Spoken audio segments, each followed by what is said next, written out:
All right, everybody. This is the Digital Craft, the radio show. I feel like I should be talking about this in a very exciting voice because this is an intro with intro music. I should talk about being in an underground bunker or being amazing or being at the top of Mount Rushmore or Mount something. But really, we're just going to do a quick break in the music, and then we're going to come in with a subtle, poorly looped track. This is going to get us a little more comfortable towards the topics we're talking about, which is computers, internet, websites, graphic design, programming, music. And this is the start of the show and the end of the intro. Productivity, Google, other topics. Welcome back. This is the Digital Craft, episode 13. We are on a roll. I think I've done 3 episodes in less than 24 hours. This means that I will take another 3-month break. I'm just kidding. Again, if I haven't mentioned before, I'm doing these things during the day, which I usually do them at night. So I am here on the weekend with a house full of children, wife, dogs, people doing laundry, people doing things that people probably wish I was doing rather than sitting here talking on a microphone. But I like what I do. And I'm ready to go. I've got the overpriced coffee, the monster drink, and I can't say that. The Intergy drink, and my good old Camel Lights. Kids don't smoke. Unless you want a voice like mine. Anyway, today the topics are, and I will preface this with, I have to do a quick show because I am tasked with making lasagna for the wife and her relatives today. And I have to somehow figure out how to do that within the next 2 hours. So depending on prep time and oven time, we may not make it. And there goes the dryer. Anyway, topics of the day. I have a list. This is good. And the list has bullet points. Usually the list is just a list, and I have to make it up as I go. So the first topic of the day, cloud computing. Or actually, this is the main topic of the day. If I can break it up into sections, I will. If not, if I get it all out in one spiel, I will too. So, cloud computing. I think a lot of people have varying understandings of what cloud computing actually is. The term cloud came out a couple years ago. I think I first remember Microsoft throwing that term around, and I'll be honest, I didn't know what it meant. I just figured it was another fancy term like Web 2.0. But essentially, to the layman, cloud is really no different than what a lot of us developers and nerdy people have been doing for a long time. Saving, retrieving, synchronizing data over a server. And that's what it is. It's not really out there on a cloud. Not to burst anybody's dreams.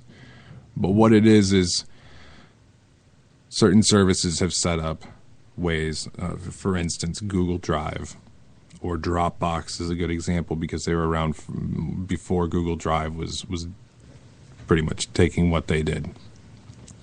But basically, let's start with Dropbox. Dropbox allowed you to have a folder on your computer, cross-platform.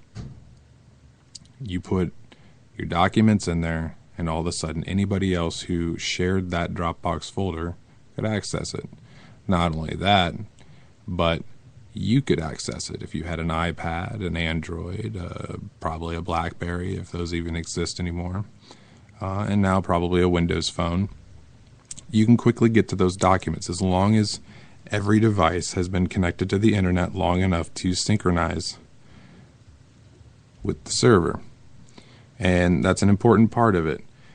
When I put a file on my computer in my Google Drive or my Dropbox folder, it sits there, and if there's a connection to the internet, it sends that information to the Google server, or we'll call it the Google Drive server.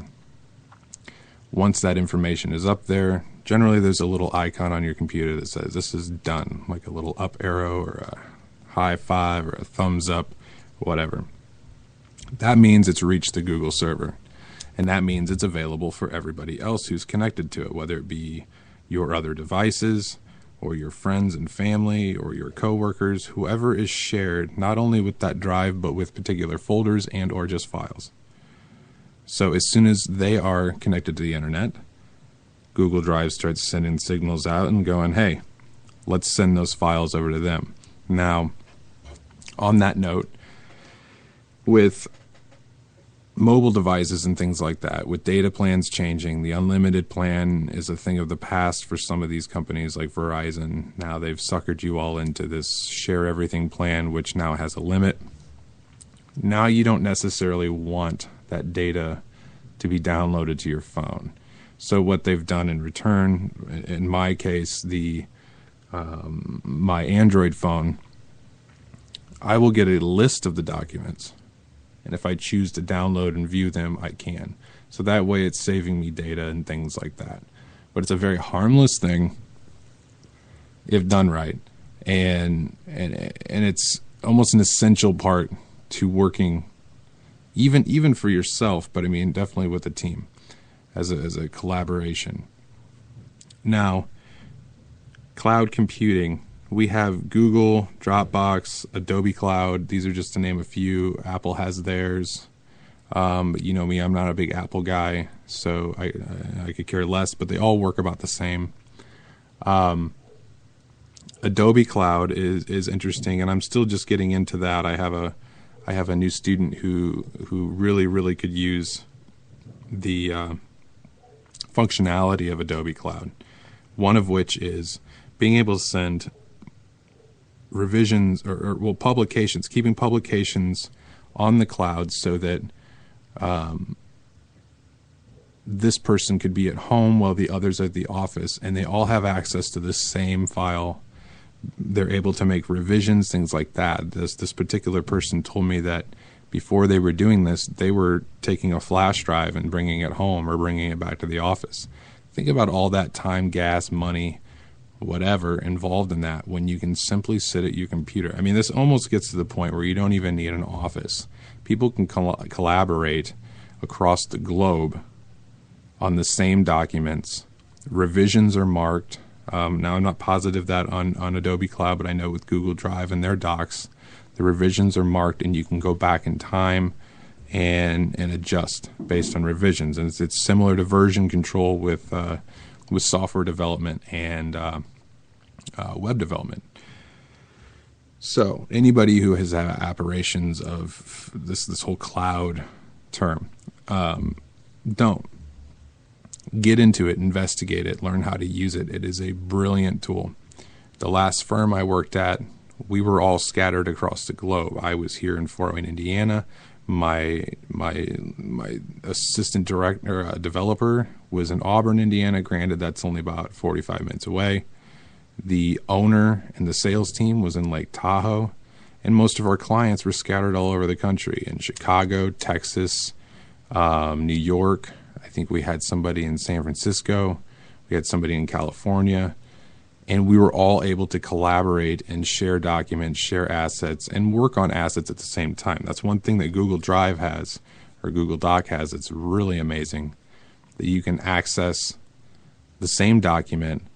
People can be looking at it at the exact same time and be manipulating it in real time.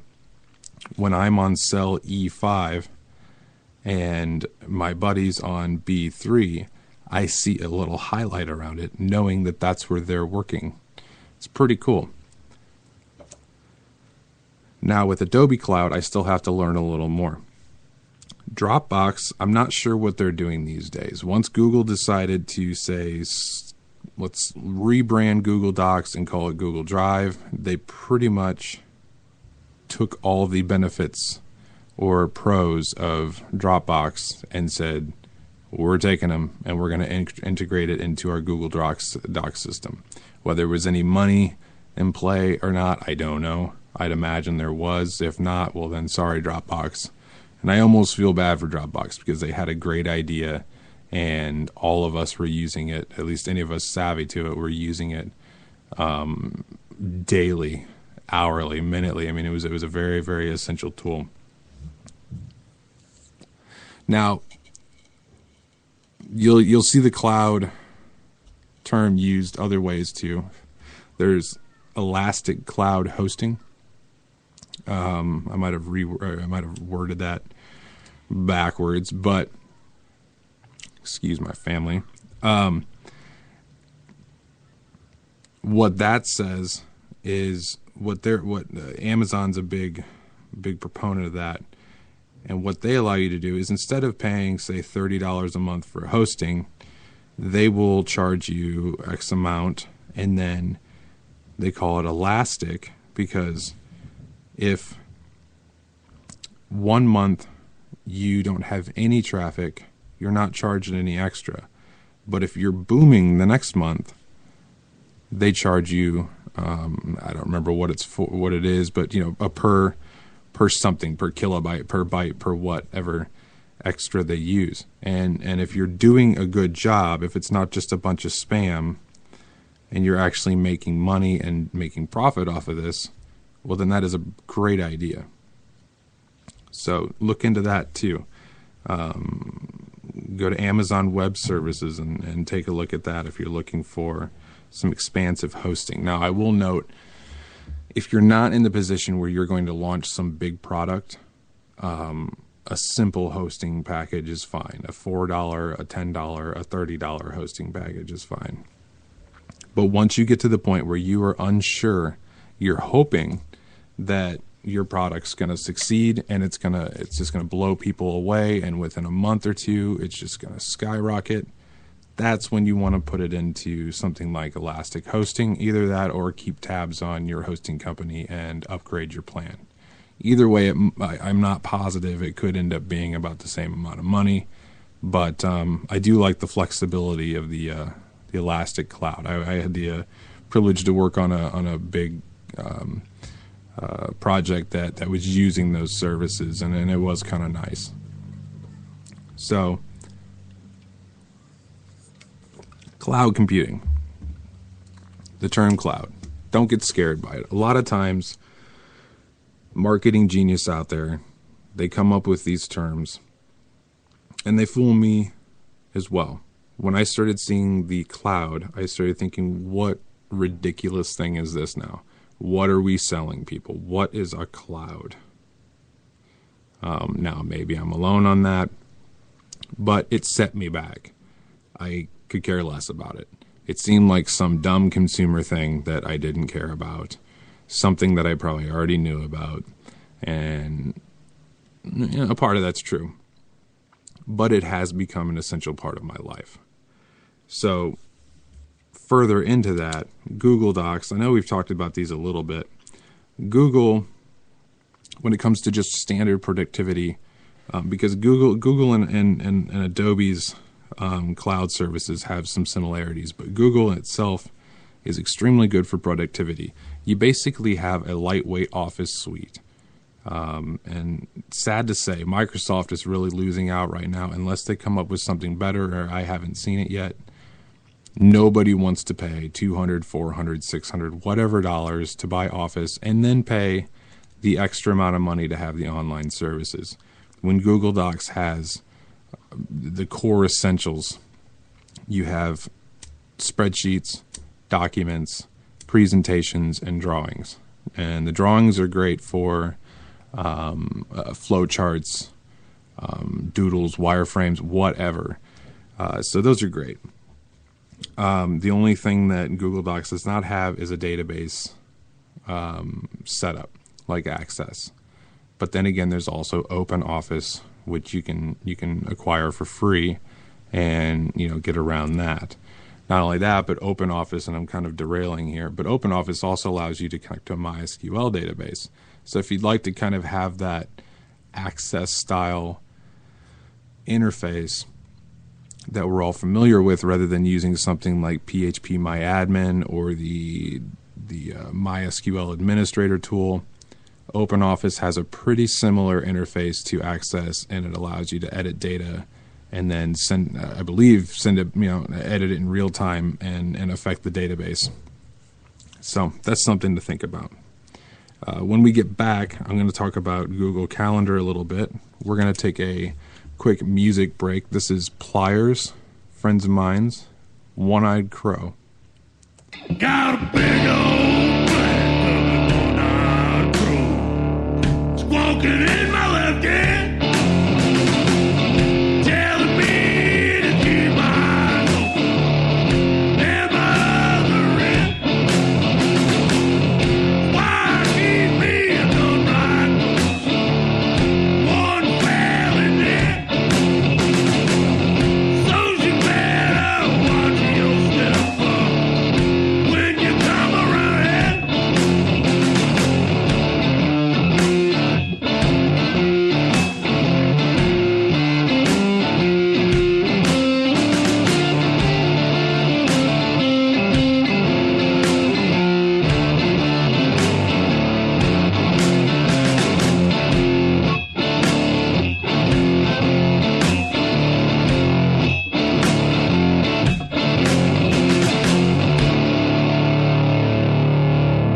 Got a big old black ugly one-eyed crow squawking in my left ear,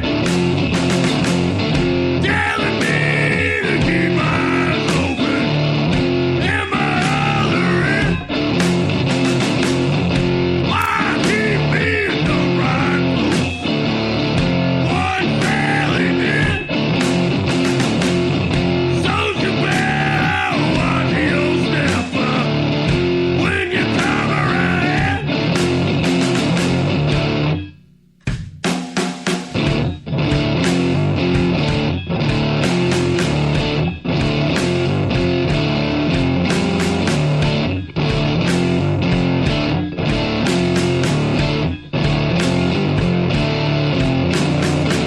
Oh, when I woke up this morning,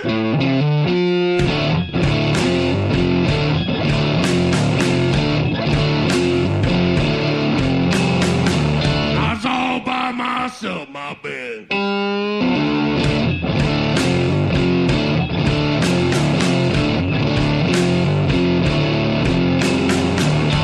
I woke up this morning,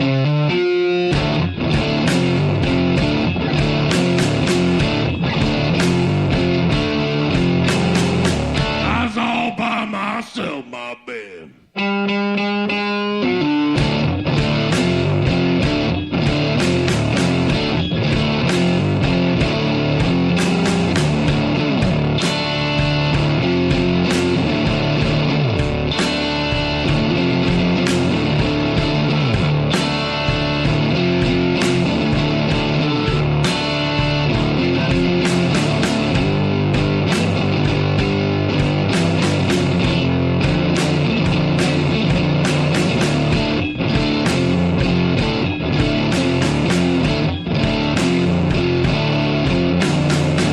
Twerk nothing but a little old no.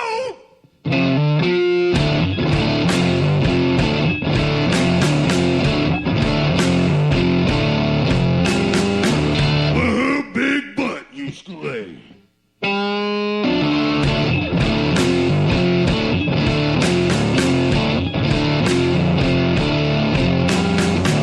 Said, Copeland, I'm a leaving your ass.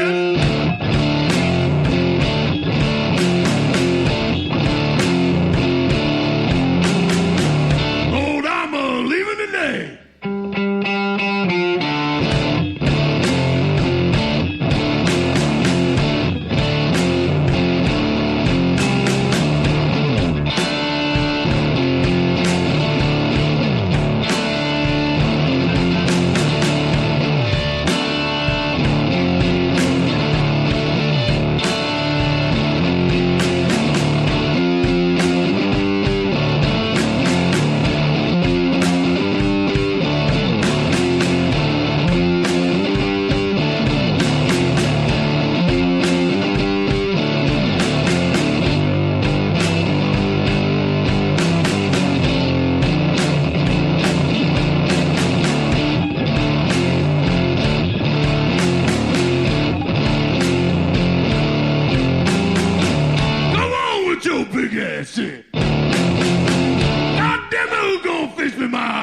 Kennedy.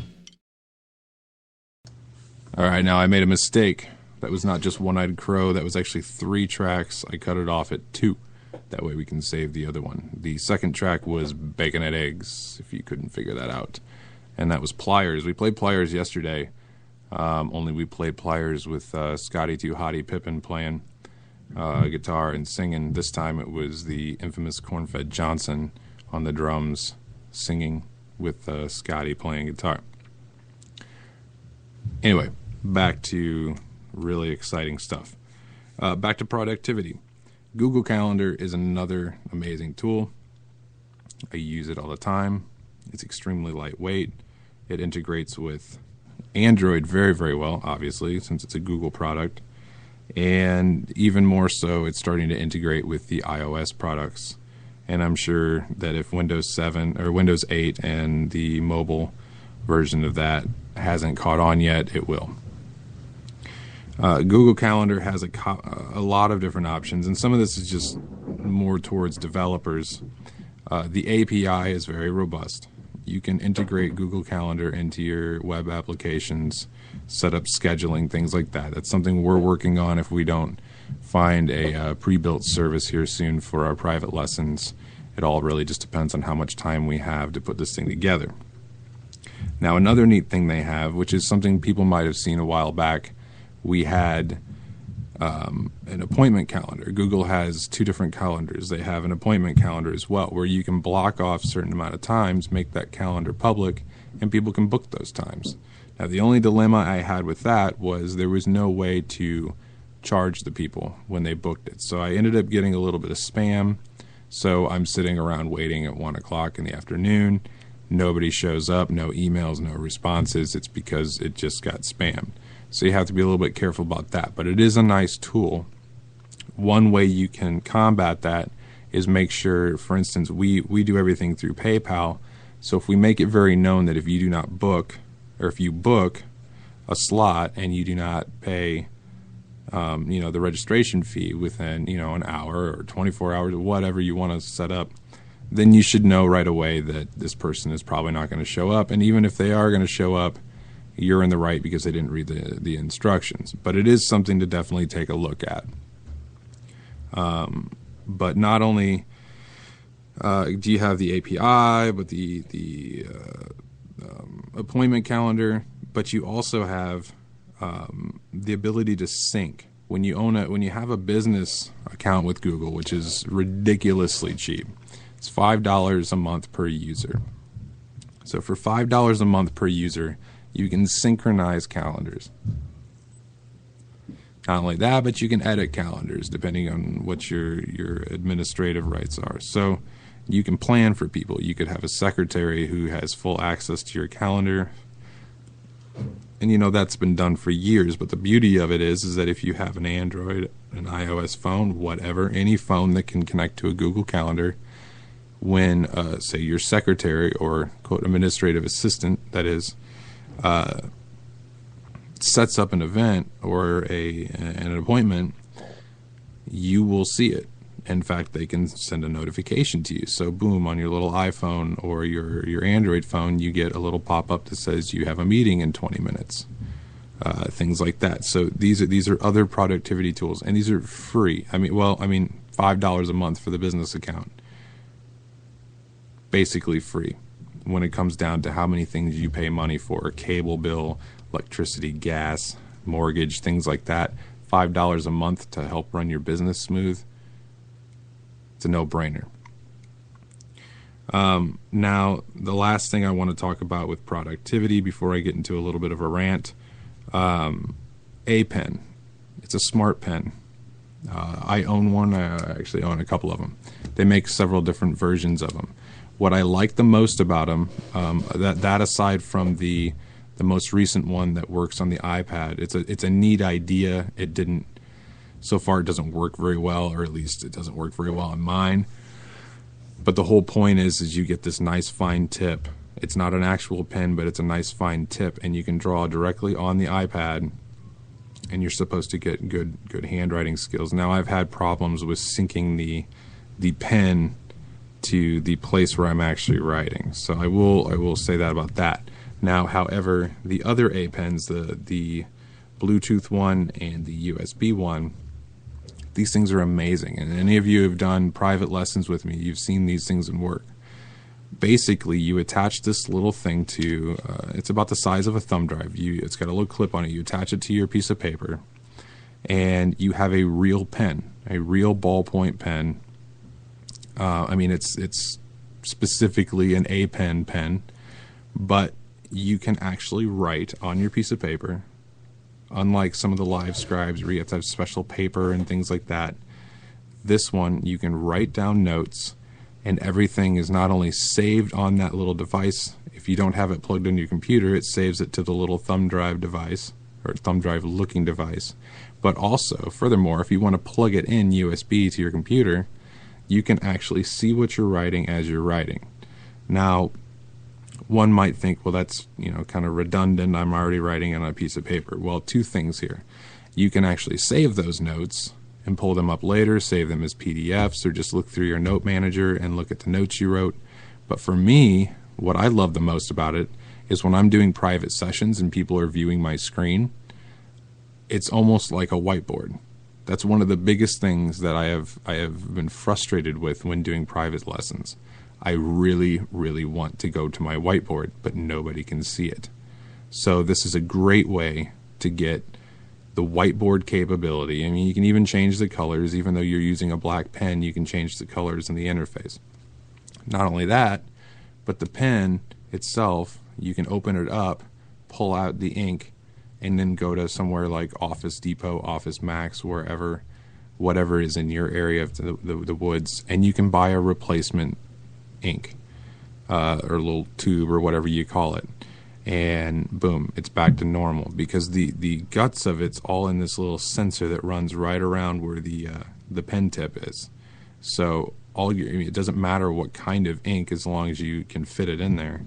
And some places I think you have the ability to choose whether it's a fine or medium or bold ink. So it's a really neat tool. I'd check it out. It's called A Pen. Just search for that. I can't remember what the company is. I think it's A Pen USA. And even more so, you can find them on like eBay for half the cost. I think I got mine both for like $50 or $60 a piece. I like my Bluetooth one because, one, it works with the computer with my Bluetooth dongle, my favorite word, plugged in, but it also works with my Android phone. Being Bluetooth enabled, I can sit here and write notes on my piece of paper, and it shows up on my Android, which then I can take those notes with me anywhere I want, and that's pretty damn cool. So that is that for that. I'm going to do one more track, and then I'm going to do a little rant, and then I'm going to go make some lasagna for the family.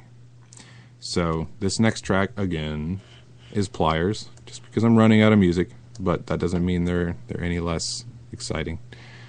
This song is called Leanne. This one is actually sung by Scotty Too Hottie Pippin, otherwise known as Poop to Flex, in his one-man band, with Corn-Fed hanging out on the drums behind him. So enjoy. I lost everything. Whenever you're ready. Yeah.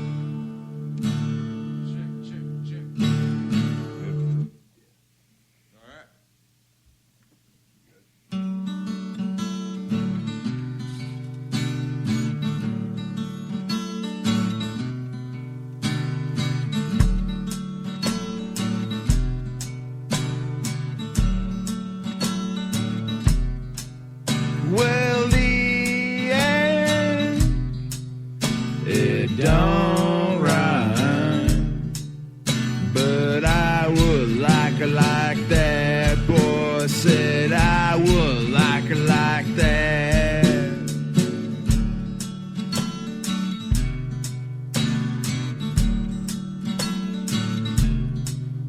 Well, the end, it don't rhyme, but I'm just trying to see what you're doing tonight. Well, the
just trying to keep you out of my life. Well, yeah, it don't rhyme, but I would like that. Boy said I would like that. No, I would like that, boys. Well, I would like that.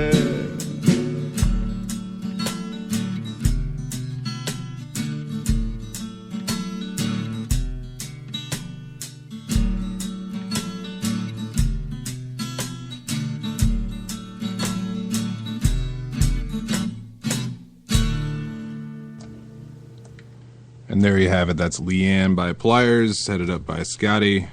Backup vocals and drums by the notorious Cornfed Johnson. Yeah, I'm running out of time here. I have to make lasagna. But my rant, browsers, IE, I'm done with it. I don't know if I have to go any further than that. But I'm thoroughly disgusted with Internet Explorer. It's you know, you can open it up and maybe see things the way they're supposed to be, but then they went as far as to add the developer tools where you can switch to Internet 9 mode, Internet 7 or Internet Explorer 7 mode, and even farther back than that. Then you have your compatibility mode, things like that. It drives me nuts. Stop using Internet Explorer. I think that's all I got on that one. The second rant, I'm extremely tired of losing revenue from YouTube. I love YouTube. YouTube has helped keep things going. We don't make $1 million or nowhere near that. I barely pay my bills with it. We rely on the private sessions and other avenues to keep me afloat, which we might even need to do some fundraising again here soon. But I'm getting really tired of this automatic filter telling me that I have copyrighted material on my lessons, on my radio show, which I don't. These are all local musicians, and even if the local musician didn't like what I was doing, when I look up the copyright dispute, it has some band from some other country that I don't know anything about, that I never would have covered nor known. And it's all because Google decided it is more important for them to make sure their partners get their money rather than the people out there working their ass off to put content on YouTube, thus making them money too. So I'm really getting tired of it. Every day I've got to go in there and write a new claim. I don't just have to click a couple buttons, say this is mine, whatever. That wouldn't bother me so much. But I have to sit there and write a detailed description on why this is mine. And if there was an actual human listening to my video, they would realize, duh, this is not a good dispute. So, please, YouTube, stop it, because I'm losing money. So, I guess that's the end of my rant. I guess that's the end of my show. I had to cut it short because of the feast of 30 pounds of cheese that we're about to eat, which means I may not be seen for another week. But anyway, I wanted to talk. The rant aside, I really wanted to get a little more involved in the cloud computing, and hopefully I can get even deeper into that. Maybe get a little more specific with just Google. Do a show on Google. Do a show on Adobe Cloud and how that's useful. And then maybe even delve a little deeper into how to use the Google Calendar to your advantage. But I wanted to show people that these tools are out there. Don't be scared of the term cloud. That doesn't make, well, I guess it makes a little sense now that you know what it is. But it's just a buzzword, just like Web 2.0. It's a word that people misuse all the time.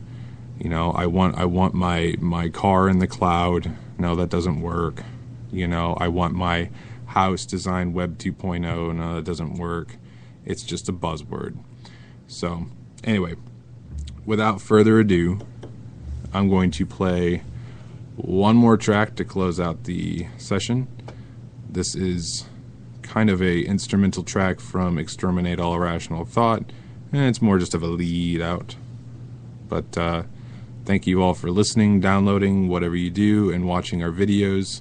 Just so you know, those of you who have been waiting for ages for the Dynamic series, I did a miracle last night, and I put out lessons 18 and 19 last night, which I'll be following up with more tonight. Thank you.